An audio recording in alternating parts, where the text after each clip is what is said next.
Welcome to Bed Crime Stories podcast. I'm your host, T, and if true crime is your jam and like me, you enjoy delving into unsolved cases, trying to figure out who done it, please consider subscribing. Also, if you enjoy my videos, please hit that like button.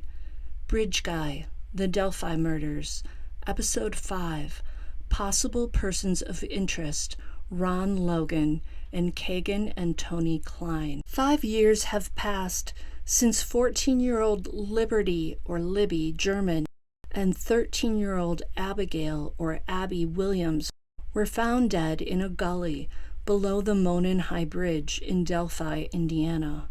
Over that time, many names and faces have emerged in connection with the double homicide, but as of June 2022, no one has been arrested or charged with the murder. What once appeared easily solvable, thanks to a photograph, 2 sketches, a brief audio clip of the suspect saying "down the hill," and a video showing Bridge Guy walking, is a case that has essentially, if not gone cold, at least chilly. The police aren't saying that, but it certainly has felt that way at times over the past few years. According to the police in Indiana, they still have a dedicated team working daily on the case, which includes 2 Carroll County detectives and 2 Indiana State Police detectives. Today, I want to go through some of the possible persons of interest, or POIs, that have been discussed in connection with Libby and Abby's murders. What's shocking is how many offenders seem to resemble, to some extent, the first released sketch of Bridge Guy, the one where the man appears middle-aged and is wearing a cap. And by offenders, I mean guys who have criminal records and backgrounds that fit the perp's profile to some degree. Days after the photo of Bridge Guy was released, at least 15 tipsters called in the name of the same person that they believed was in that photo. 77-year-old farmer Ron Logan. There were people who knew Logan and thought it was him on that bridge. 2 of Logan's former girlfriends also told the police that Logan was physically abusive to them, and one said he'd threatened to kill her. That Libby and Abby were found on Logan's property along Deer Creek and east of the Monon High Bridge, and 1,400 feet from Logan's house didn't help him. Although Logan was elderly, he was said to have no trouble walking or getting up and down the hills along the creek. In addition, his build was similar to that of Bridge Guy's. And many people said that Logan dressed like Bridge Guy. In the photo, some people see a fanny pack on the man, although it's impossible to really know for sure because the photo is so grainy. Apparently, Logan wore a fanny pack. Note that I'm using the past tense, and that's because Ronald Logan died on January 24th of 2022 of COVID-19. Recently, a probable cause affidavit for a search warrant written by an FBI agent on March 17th of 2017 and filed just over a month after the girls' bodies were discovered was leaked to the public through a podcast called The Murder Sheet. In the affidavit, the FBI agent was laying out a case against Ron Logan in order to get a judge to grant a search warrant for Logan's house and property. One of the hosts of The Murder Sheet, Anya Kane, said this: "I'm not necessarily convinced that Ron Logan was involved in this.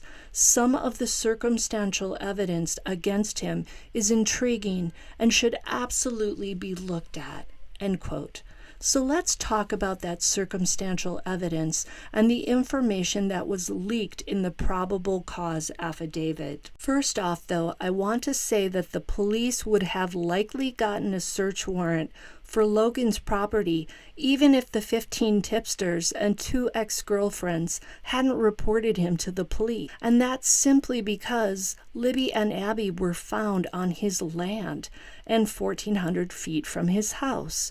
The affidavit also stated that Ron Logan's voice was not dissimilar to that of Bridge Guy. That's not a very strong statement, not dissimilar. Logan was also known to possess handguns and knives. Now, to get a search warrant, law enforcement will pretty much list anything that's nefarious on the affidavit to convince the judge that there's enough probable cause to grant the search warrant. So they're going to dig up anything and everything they can on a person to try and make them look like a possible POI. Another detail the police listed in the search warrant was that Logan's cell phone showed it was in Delphi near the murder scene that afternoon and was likely outside and in the proximity of the crime scene. Now, before you say, that's it had to be Logan, let's think about all this. Logan lived in Delphi and on that land. He was also a cattle farmer, so he spent time outside on his property. His cell phone likely pinged there every single day of the week, for as long as there were cell towers in the area. I believe the police put that in the affidavit to compel the judge to sign it. It doesn't really hold much weight when you consider the proximity of Logan's house to the tower. It looks bad, but there's a logical explanation for it. But there's more circumstantial evidence that did make Logan look sus as all get out. Most alarming is that Logan lied to the investigators. Here's how that went down. It turns out that Ron Logan had a long criminal history of traffic violations in Delphi. Most of those were for driving under the influence, or DUIs.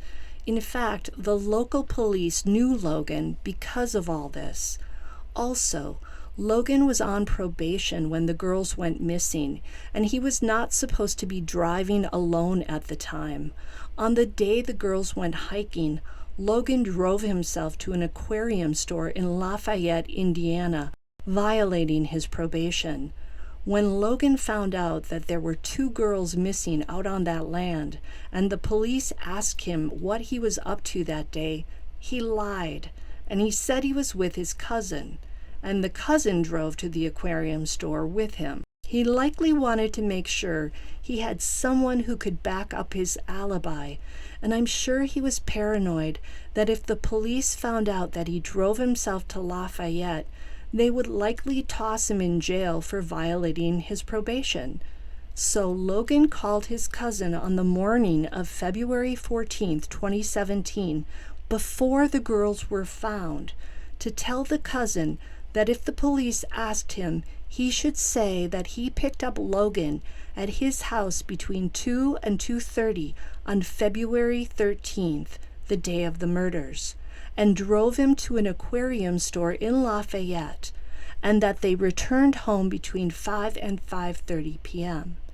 So let me make that really clear. Logan asked his cousin if he'd go along with a false alibi while hundreds of people were still searching for Libby and Abby, and before the girls were discovered. Also, Logan asked his cousin to say he was with him between 2 to 5:30 p.m. on that Monday. Note that the girls were likely abducted by Bridge Guy around 2:10 p.m. If Logan had been the perpetrator, wouldn't he have said he was with the cousin from maybe earlier in the day, say starting at noon or 1 p.m.? It doesn't make sense to come up with a false alibi that starts right at the time the girls are abducted. The police discovered Logan was lying to them when they found a receipt from the aquarium store, and it showed that Logan checked out at the register at 5:21 p.m. Note that that store is about 30 minutes by car from Logan's property. By lying about his whereabouts and asking another person to lie for him made Logan look oh so guilty, even if his times were off. A local TV station interviewed Ronald Logan about the alibi, and this is what he said about it. Monday afternoon, I was in Lafayette Aquarium World getting tropical fish for my aquarium. So when I came home, one of the neighbors asked for permission to come back here and search for the missing girls, and that's the first time I heard anything about it. So I fooled with my tropical fish the whole time the search was going on Monday night, but then they didn't find them until around Tuesday, around noon or 1 or whatever it was." End quote. Now, if we were actual investigators and criminal profilers, we would not rush to judgment on all of this. We would try to poke holes in it because we want to be sure we find the actual murderer, not just someone who looks on the surface as if he could be the guy. So what else did that leaked probable cause affidavit say? The police also wrote the following on the warrant, and I quote, "The bodies were moved and staged, and a large amount of blood was lost by the victims at the crime scene. Because of the nature of the victims' wounds, it is nearly certain the perpetrator of the crime would have gotten blood on his person/clothing." End quote. Now, I want to talk about the staging bit in a separate video, so I'm not going to go into that and what that might mean right now. It's a topic that has been much speculated on in this case, and it's a fascinating element of it. So I do want to chat about that, but just not right now in this video. The affidavit also stated that the killer took 2 articles from one of the girls, possibly as souvenirs from his sick deed. Another noteworthy piece of information in the affidavit is that the full video that Libby took is 43 seconds long. So based on all of this, the judge signed the search warrant and the police searched Logan's property, looking for blood evidence and those 2 articles of clothing. And guess what? They found absolutely nothing. So while Ron Logan looks so guilty and so sus on paper, he may not be the one who actually committed the crime, which is just mind-boggling, right? When you read or learn of all this, you think, it's got to be him. Now, personally, I don't want Logan to be Bridge Guy, only because he's deceased and he cannot be punished for the deed. That would be so deflating at this point. I want whoever did this to be alive and well so that they can suffer the full consequences of their evil deed. Note that the police let Logan go home on house arrest when it was clear that he was dying. If Logan had been someone they seriously believed was responsible for this most heinous crime, I doubt they would have released him from jail early. So now let's move on to 2 men who look highly suspicious and who pretty much check all the boxes of the profile. But let me state once again that no one has been charged with this crime, so we must not accuse anyone of it. I'm just saying that these 2 guys fit the profile better than Ron Logan did. In 2021, police announced a bombshell. A man named Anthony Schatz had been communicating with Libby German prior to her death, and in fact even communicated with her on the day she died. As the mad scramble to hunt down Anthony Schatz was unfolding, the investigators soon discovered that it was actually a fake social media account. Anthony Schatz was a fake person, and the photos that were supposedly of him actually belonged to a muscular and attractive male model from Alaska. The man whose photos were used didn't know this was going on. He's since become a police officer and has said that his photos were used by a lot of people on Snapchat, Facebook, Instagram, Kik, and multiple dating websites to create fictitious profiles. He's quoted as saying this, "It's frustrating as a police officer knowing that my photo was used for so many heinous crimes and continues to be used as such. I feel incredibly helpless. I'd love to be there when they find this guy so I can throw the cuffs on him myself." End quote. When investigators dug into the Anthony Schatz profile, they saw that the account actually belonged to a portly 27-year-old guy with raggedy facial hair named Kegan Anthony Kline of Peru, Indiana, a guy who has none of the male model's allure and who likely would not have attracted any young women to his profile had he used his actual photo. Kegan said he used the account to contact both girls he knew and girls he didn't know. He said he would talk to girls even if they were under the age of 16, and he found them on Instagram and then told them to message him on Snapchat. He also allegedly claimed that he received pictures from all the girls he chatted with. Now, what freaks me out about that is that Kegan appears to have targeted girls in the area where he lived, not just girls around the world. It makes it seem as if he maybe really did have plans to try and meet these girls. Note that Kegan Kline and his father, Tony Kline, were on law enforcement's radar first in February of 2017. On February 25, 2017, just 12 days after the bodies of Libby and Abby were discovered, the Klein home in Peru, Indiana was raided by police. Now, Tony Kline has a long history of DV issues. He used DV on his wife and his stepchildren. Tony Kline was also accused of stalking a child in the past. He and his son Kegan both have been found to have strong sexual preferences for children, something that definitely fits the profile of Libby and Abby's killer. Also, Tony Kline resembles Bridge Guy physically, and Kegan Kline's voice bears a strong resemblance to that of Bridge Guy, which makes me wonder if somehow both of them could have been there at the Monon High Bridge that day, even though we only see one man in the video. I'm just wondering.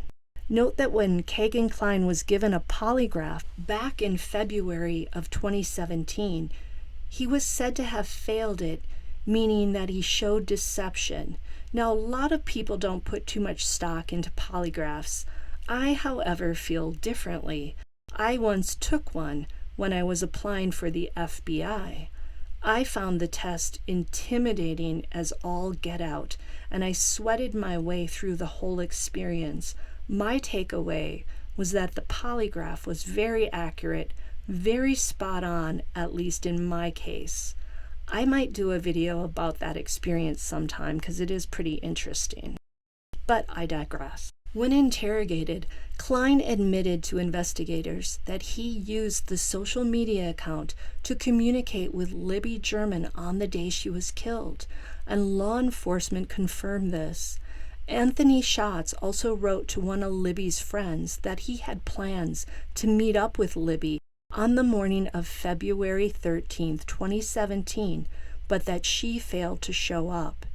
In his interrogation, Kegan Kline adamantly denied sending that message. However, Kegan lied throughout the interrogation, so we can't put too much stock in his denial. Note that Libby was apparently enthralled with Anthony Schatz, and who could blame her if she thought that young male model was the guy writing to her, and he seemed interested in her. She was probably on cloud 9 thinking that cute guy found her cute too. Now, Libby's grandmother, Becky Patty, has said that it was startling to hear that her granddaughter had been communicating with the Kleins. Becky told WDRB the following: "It was a real shock because then I had to face the fact that I didn't monitor her phone or social media enough." End quote. Kegan Kline was also found to have searched how long does DNA last on his computer. Very damning activities, which don't look good for him. Of course, Kegan has denied any involvement in the Delphi murders. Note that 2 other devices at the Klein home, a home he shared with his father, Tony, also logged into the Anthony Schatz profile, and Kegan has admitted that he shared his password to the fake account with others. It may be that Tony Kline was also logging into the Anthony Schatz account and communicating with Libby and her friends. It has been said that whoever was writing to Libby and other young girls from the Klein home had two separate communication styles or writing voices. One of the writing styles is very different from the other. Could this be because both Kegan and Tony Kline were using that profile and both writing to the girls? Possibly. On August 29th, 2020, 3 years after the murders, Kegan Kline was arrested and charged with 30 counts, including child exploitation, possession of child porn, and obstruction of justice. Kegan remains in jail to this day. When interviewed by HLN, he said that the Indiana State Police reportedly told him they knew it was my dad that killed Abby and Libby, meaning his father, Tony Kline. It appears that although the Klines were on law enforcement's radar in February of 2017, they sort of put them on the back burner as they looked into Ron Logan. Now law enforcement is circling back to the Klines. Former FBI agent Kathy Guider has said of law enforcement, "I think they are taking their time because they don't want any mistakes." End quote. What's important now is that everyone realizes that the Delphi case is not yet solved. Some people, after learning about the information in the leaked probable cause affidavit to get the search warrant for Ron Logan's property, thought Logan is bridge guy. So they started taking flyers down in Delphi about Libby and Abby's case. Well, guess what, people? The case isn't solved yet. It won't be solved until the police say it is, or until someone, or someone's plural, are arrested and charged with the double homicide. We need to keep digging, keep getting the word out for Abby and Libby, because they deserve justice, and their families deserve to know the truth, and the monster or monsters responsible need to be put away forever. Now, there were other names of possible POIs in the case. People like Paul Etter, who was wanted for the kidnapping and physical assault of a 26-year-old woman in Tippecanoe County, Indiana, and who later shot himself. Daniel Nations, an Indiana resident who looks a lot like the first sketch of Bridge Guy, and who is an RSO. And James Bryan Chadwell II, of Lafayette, Indiana, who is accused of locking a naked 10-year-old girl in his basement and attacking her. But for many, including me, I think the Klines have to be at the top of the list of the possible persons of interest. If you have any information that may help investigators, please call the tip line at 844-459-5786. Until the next time on Bed Crime Stories. Hey, do me a favor, hit that like button, leave me a comment, and for goodness sakes, subscribe if you haven't yet done so.